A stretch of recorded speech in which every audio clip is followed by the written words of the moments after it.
नमस्कार दोस्तों, स्वागत है आपका अपने चैनल द स्पेशल गुरुजी में। मैं सुशील शर्मा और जब का स्वागत करता हूं दोस्तों आज की इस वीडियो में।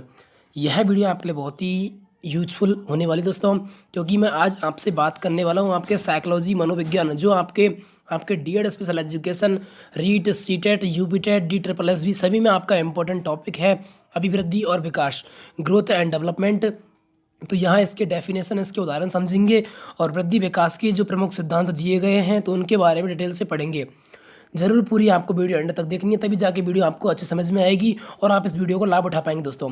बहुत ही आपके लिए उपयोगी वीडियो होने वाली दोस्तों। तो दोस्तों जो इस चैनल पर नए विजिट कर रहे हैं, जिन्होंने अभी तक इस चैनल को सब्सक्राइब नहीं किया है, वो यहाँ नीचे जाके सब्सक्राइब नाम के रेड आइकन बटन पर क्लिक करके अभी इस चैनल को सब्सक्राइब कर दें, क्योंकि दोस्तों आपको पता है कि मैं आपके स्पेशल एजुकेशन से जुड़ी हर छोटी छोटी अपडेट और आपके लिए पढ़ने के लिए मटेरियल मैं आपके लिए टाइम टू टाइम पे लाता रहता हूँ दोस्तों। अब दोस्तों शुरुआत करते हैं आपके अभिवृद्धि और विकास के इंट्रोडक्शन से। दोस्तों आप देख सकते हैं, शुरुआत करते हैं इंट्रोडक्शन परिचय से। तो अभिवृद्धि जो शब्द का जो उपयोग है केवल शारीरिक वृद्धि यानी आपके शरीर में होने वाली केवल शारीरिक बाह्य वृद्धि के लिए किया जाता है, यानी लंबाई, वजन एवं विभिन्न अंगों में होने वाली वृद्धि के लिए किया जाता है। यानी अभिवृद्धि जो ग्रोथ होती है आपकी, उसे केवल ग्रोथ को उससे कहते हैं केवल जो आपके शरीर यानी शारीरिक जो वृद्धि होती है, यानी कि आपके हाइट में वृद्धि होती है, आपके वेट में वृद्धि होती है और आपके जो भी ऑर्गन्स हैं उनमें आपके दिखने वाली जो वृद्धि होती है, तो उसके लिए अभिवृद्धि शब्द का उपयोग किया जाता है। परंतु विकास का अभिप्राय केवल शारीरिक वृद्धि से नहीं होता, बल्कि शरीर में मानसिक, बौद्धिक, संवेगात्मक और सामाजिक विकास से होता है। यानी आपके विकास जो होता है वो केवल शारीरिक वृद्धि तक ही सीमित नहीं होता है। विकास के अंतर्गत आपके मानसिक विकास हो सकता है, आपका बौद्धिक बुद्धि से संबंधित विकास हो सकता है, आपका संवेगों से संबंधित विकास हो सकता है और आपका सामाजिक विकास होता है। तो ये आपके विकास शब्द का यूज होता है। तो विकास शब्द का यूज कहाँ कहाँ होता है? आपके शारीरिक वृद्धि के साथ साथ मानसिक, आपके बौद्धिक, संवेगात्मक और सामाजिक जो विकास होता है उन सभी में आपका विकास, डेवलपमेंट शब्द का यूज किया जाता है दोस्तों। अब दोस्तों बात करते हैं आपके प्रसिद्ध आपके विद्वानों के कथन क्या क्या बताए गए हैं वृद्धि और विकास के संदर्भ में।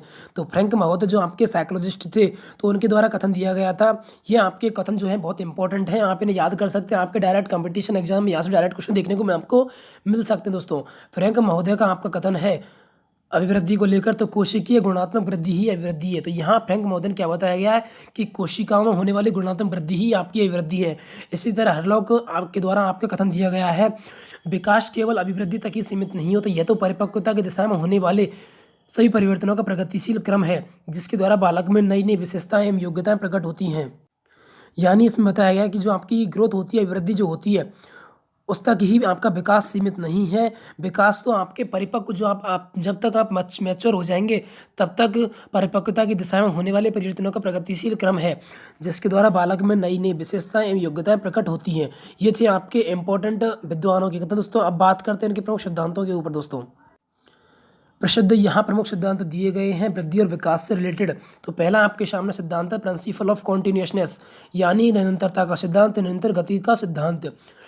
शुरुआत करते हैं सिद्धांत की।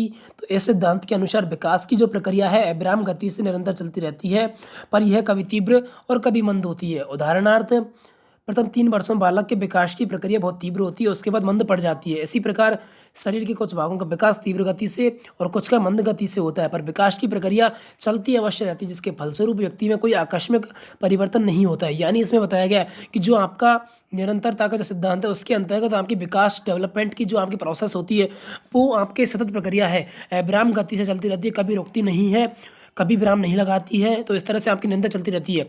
लेकिन यह आपकी जो विकास होता है उसकी गति कभी आपके स्पीड में हो सकती है, कभी स्लो हो सकती है, यानी कभी तीव्र हो सकती है, कभी मंद हो सकती है। उदाहरण के रूप में आप समझ सकते हैं कि प्रथम जो 3 वर्ष होते हैं उसमें बालक के विकास की प्रक्रिया बहुत ही तीव्र होती है शिशु अवस्था में, उसके बाद जो है मंद पड़ जाती है।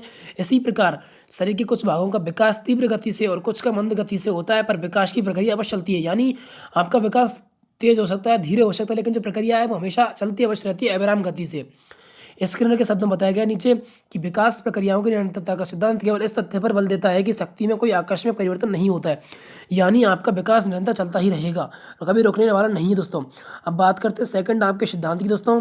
सेकंड आपका सिद्धांत है गति का सिद्धांत, प्रिंसिपल ऑफ रेट। डगलस और हॉलैंड जो आपके विद्वान थे, उन्होंने इस सिद्धांत का स्पष्टीकरण करते हुए लिखा है कि विभिन्न व्यक्तियों के विकास की गति में भिन्नता होती है।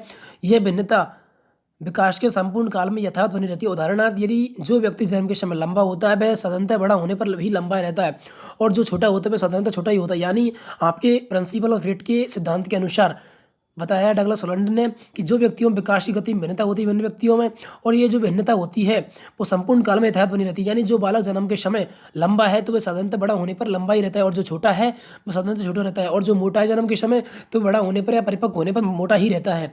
तीसरा आपके सामने उपयोगी सिद्धांत है प्रिंसिपल ऑफ सीक्वेंस, क्रम का सिद्धांत। तो इस सिद्धांत की शुरुआत करते हैं। इस सिद्धांत के अनुसार बालक का जो विकास है, गामक विकास है, मोटर विकास और भाषा संबंधी विकास एक निश्चित क्रम में होता है। यानी आपका चलने फिरने का संबंध विकास है, गामक विकास है, और आपके भाषा संबंधी संप्रेषण संबंधी जो आपका विकास है वो एक निश्चित गति में होता है। सेल पियाजे एमएस जो आपके विद्वान थे उन्होंने उनके परीक्षण में यह बात सिद्ध कर दी है। उदाहरणार्थ या यहाँ उदाहरण आप देख सकते हैं कि 32 से 36 माह का बालक एक सर्कल को उल्टा यानी काउंटर क्लॉकवाइज, और 60 माह का बालक क्लॉकवाइज सीधा, और फिर 72 माह का बालक फिर उल्टा बनाता है। यानी इस प्रकार जन्म के समय में केवल रोना जानता है। 3 माह में गले से एक विशेष प्रकार की आवाज़ निकालने लगता है। 6 माह में वह आनंद की ध्वनि करने लगता है। 7 माह में वह अपने माता पिता के लिए पा, बा, धा आदि शब्दों का प्रयोग करने लगता है। यानी इसमें बताया गया है कि जो आपका विकास होता है वो एक सीक्वेंस से चलता है, यानी एक क्रम के अनुसार चलता है। पहले बालक अपना 3 माह में एक गले से जन्म के समय तो केवल बच्चा रोना जानता है। 3 माह के बाद वह केवल एक आवाज़ निकालने लगता है गले से विशेष प्रकार की। 6 माह में वह आनंद की ध्वनि पैदा करने लगता है। 7 माह में वह अपने माता पिता के लिए विभिन्न विभिन्न शब्दों को निकालने लगता है। ये दोस्तों ये था आपका क्रम का सिद्धांत, प्रिंसिपल ऑफ सीक्वेंस का सिद्धांत। चौथा दोस्तों आपके सामने इंपॉर्टेंट सिद्धांत है प्रिंसिपल ऑफ डायरेक्शन, दिशा का सिद्धांत। इस सिद्धांत के अनुसार बालक का जो विकास है वो सिर से पैर की ओर होता है। यानी आपका जो विकास है मानव का वो आपके ऊंचाई से नीचे की ओर चालू करता है। यानी आपके सिर से आपका शरीर है उसके ऊपर वाले भाग से निचले भाग तक होता है, सिर से पैर की दिशा में होता है। उदाहरणार्थ, अपने जीवन के प्रथम सप्तम बालक केवल अपने सिर को उठा पाता है। 3 माह में वह अपने नेत्रों की गति पर नियंत्रण करना सीख जाता है। 6 माह में वह अपने हाथों की गतियों पर अधिकार कर लेता है। 9 माह में वह सहारा लेकर बैठने लगता है। 12 माह में वह स्वयं बैठने और घसटने कर चलने लगता है। 1 वर्ष का हो जाने पर उसे अपने पैरों पर नियंत्रण हो जाता है और वह खड़ा होकर चलने लगता है। यानी इससे बताया गया है कि जो बालक पहले चलना नहीं जान पाता था, अपना सिर नहीं उठा पाता था, वो 1 वर्ष के पश्चात अपने खुद चलने लगता है। यानी आपके इसमें क्या बताया गया दिशा के सिद्धांत में कि जो बालक का जो विकास है वो सिर से पैर की ओर होता है। यानी पहले अपने प्रथम सप्ताह में अपने सिर को नियंत्रण करना सीखता है, उसके बाद वह नेत्रों की गति पर नियंत्रण करना सीखता है आंखों पर, उसके बाद अपने हाथों की गतियों पर अधिकार कर लेता है, उसके बाद वह 9 माह में सहारा लेकर बैठने लगता है और 12 माह में वह स्वयं घुटनियों के बल आपने चलने लगता है, घसट कर चलने लगता है, और 1 वर्ष का हो जाने के पश्चात उसे अपने पैरों पर नियंत्रण हो जाता है और वह स्वयं चलने लगता है। यानी इस प्रकार जो शिशु अपने जन्म के समय प्रथम सप्ताह में केवल अपने सिर को उठा पाता था वह 1 वर्ष बाद खड़ा होने और 18 माह बाद स्वयं चलने लगता है दोस्तों। 5वां आपके सामने इंपॉर्टेंट सिद्धांत है इंटीग्रेशन, एकीकरण का सिद्धांत। यानी इस सिद्धांत के अनुसार बालक पहले संपूर्ण अंग को उसके बाद अंग के भागों को चलाना सीखता है। यानी इससे बताया गया कि जो बालक है इस सिद्धांत के इंटीग्रेशन के सिद्धांत के अनुसार कि बालक पहले अपने संपूर्ण अंग को, जैसे पहले हाथ को चलाना सीखता है, उसके पश्चात हाथों में जितनी भी आपकी उंगली होती है उनको चलाना सीखता है, उसके बाद अपने भागों में एकीकरण करना सीखता है। उदाहरण पहले मैं पूरे हाथ को, फिर उंगलियों को, और फिर उंगलियों और हाथों को एक साथ चलाना सीखता है। इस प्रकार जैसा कि कुप्पू स्वामी जो आपके साइकोलॉजिस्ट थे उन्होंने बताया है, लिखा है कि विकास में पूर्ण से अंगों की ओर एवं अंगों से पूर्ण की ओर गति निहित रहती है। विभिन्न अंगों का एकीकरण ही गतियों की सरलता को संभव बनाता है। दोस्तों ये था आपका एकीकरण का सिद्धांत। अब बात करते हैं आपके इंटर रिलेशन के प्रिंसिपल की, प्रिंसिपल ऑफ इंटर रिलेशन, परस्पर संबंध का सिद्धांत आपका 6वां सिद्धांत। तो शुरुआत करते हैं। इस सिद्धांत के अनुसार बालक की शारीरिक, मानसिक, संवेगात्मक आदि पहलुओं के विकास में परस्पर संबंध होता है। उदाहरणार्थ, जब बालक का शारीरिक विकास के साथ साथ उसकी रुचियों, ध्यान की केंद्रीकरण और व्यवहार में परिवर्तन होता है, उसी के साथ साथ उसमें गामक और भाषा संबंधी विकास भी होता है। अतः गैरीशन तथा अन्य का कथन है, शरीर संबंधी दृष्टिकोण व्यक्ति के विभिन्न अंगों के विकास में सामंजस्य और परस्पर संबंध पर बल देता है। यानी दोस्तों इसके आपके परस्पर संबंध के सिद्धांत बताया गया कि जो बालक के जितने भी आपके विकास होते हैं उन्हें परस्पर में संबंध होता है, चाहे आपका शारीरिक, मानसिक, संवेगात्मक किसी भी तरह का आपका विकास है तो उन्हें परस्पर संबंध पाए जाते हैं। जब बालक का शारीरिक विकास होगा तो उसके साथ साथ ही उसके संवेगात्मक विकास होगा, उसका मानसिक विकास होगा, उसका शारीरिक विकास होगा, यानी उसकी रुचियों का विकास होगा, ध्यान का केंद्रीकरण का विकास होगा, व्यवहार का परिवर्तन होगा। दोस्तों ये था आपका 6वां आपका परस्पर संबंध का सिद्धांत। दोस्तों 7वां आपके सामने इंपॉर्टेंट सिद्धांत है वैयक्तिक भिन्नताओं का सिद्धांत, प्रिंसिपल ऑफ इंडिविजुअल डिफरेंसेस। यानी इस सिद्धांत के अनुसार प्रत्येक बालक और बालिका के विकास का अपना स्वयं का स्वरूप होता है। इसके अंतर्गत कोई भी आपके दो बच्चे हैं या एक ही माँ के दो जुड़वा बच्चे हैं तो उनमें भी डिफरेंसेस पाया जाता है। इस स्वरूप में वैयक्तिक भिन्नता पाई जाती हैं। एक ही आयु के दो बालिकाओं, एक बालक और एक बालिका के शारीरिक, मानसिक, सामाजिक आदि विकास में वैयक्तिक भिन्नताओं की उपस्थिति स्पष्ट रूप से दृष्टिगोचर होती है। इसलिए स्किनर का मत है कि विकास के स्वरूपों में व्यापक वैयक्तिक भिन्नता होती है। स्किनर ने जो बताया है कि जो विकास जो होता है उसकी जो स्टेज होती है उन्हें व्यापक से रूप से दिखाई देने वाले इंडिविजुअल डिफरेंसेस होता है। यानी आपके एक ही आयु के दो बालक हैं, दो बालिका है, एक बालक है, एक बालिका है, तो उनमें कोई ना कोई आपका अंतर होता है, चाहे वो आपका शारीरिक हो, मानसिक हो, सामाजिक हो। नेक्स्ट आपका सिद्धांत दोस्तों, प्रिंसिपल ऑफ यूनिफॉर्म पैटर्न, समान प्रतिमान का सिद्धांत।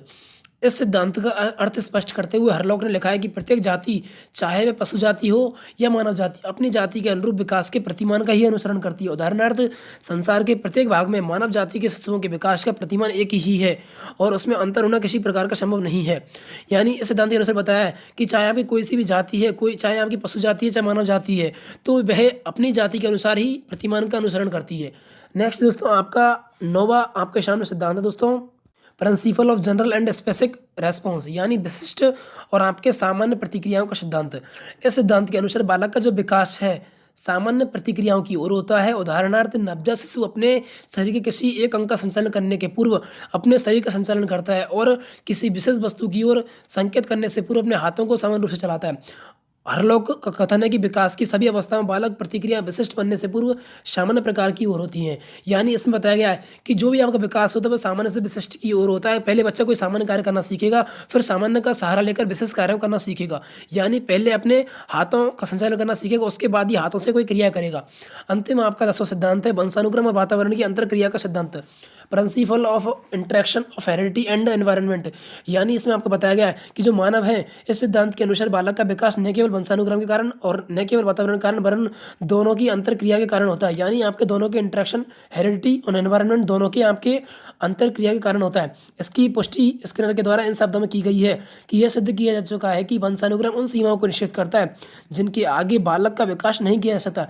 इस प्रकार यह भी प्रमाणित किया जा चुका है कि जीवन के प्रारंभिक वर्षों में दूषित वातावरण, कुपोषणतया, गंभीर रोग, जन्मजात योग्यताओं बालक के विकास को कुंठित निर्बल बना सकते हैं। यानी इसमें बताया गया कि जो बालक का जो विकास है आपके वंशानुक्रम और वातावरण दोनों पर निर्भर करता है। बुड़वर्थ का भी जो कथन है कि आपका विकास है वो आपके वंशानुक्रम और वातावरण गुणनफल के समानुपाती होता है। तो ये आपका सिद्धांत है 10 आपके विकास और वृद्धि के मोस्ट इंपॉर्टेंट आपके सिद्धांत हैं। आपके 5 नंबर में आपके डीएड स्पेशल एजुकेशन में आपको देखने को मिल सकते हैं और आपके रीड सीटेट में आपसे यहाँ से 1-2 नंबर के क्वेश्चन आपको छोटे मिल सकते हैं एमसीक्यू टाइप के। दोस्तों यह थी आज की वीडियो अभिवृद्धि और विकास से रिलेटेड। अगर दोस्तों आपको वीडियो अच्छी लगे वीडियो को लाइक करें और दोस्तों आपने अभी तक इस चैनल को सब्सक्राइब नहीं किया है तो ऐसे ही पढ़ाई से संबंधित हर छोटी छोटी मटेरियल पाने के लिए दोस्तों अभी इस चैनल को सब्सक्राइब कर लें। और दोस्तों आप इस वीडियो की पीडीएफ पाना चाहते हैं तो डिस्क्रिप्शन में आपको टेलीग्राम चैनल की लिंक मिल जाएगी, उसे ज्वाइन कर लीजिए। सबसे पहले पीडीएफ नोट्स में सबसे पहले वहीं शेयर करता रहता हूँ और आपके लिए डेली क्विजेज स्पेशल एजुकेशन में रिलेटेड मैं आपके लिए सबसे पहले वहीं शेयर करता हूँ। दोस्तों इस चैनल को सब्सक्राइब करना नहीं भूलें, वीडियो को लाइक करना नहीं भूलें। धन्यवाद दोस्तों।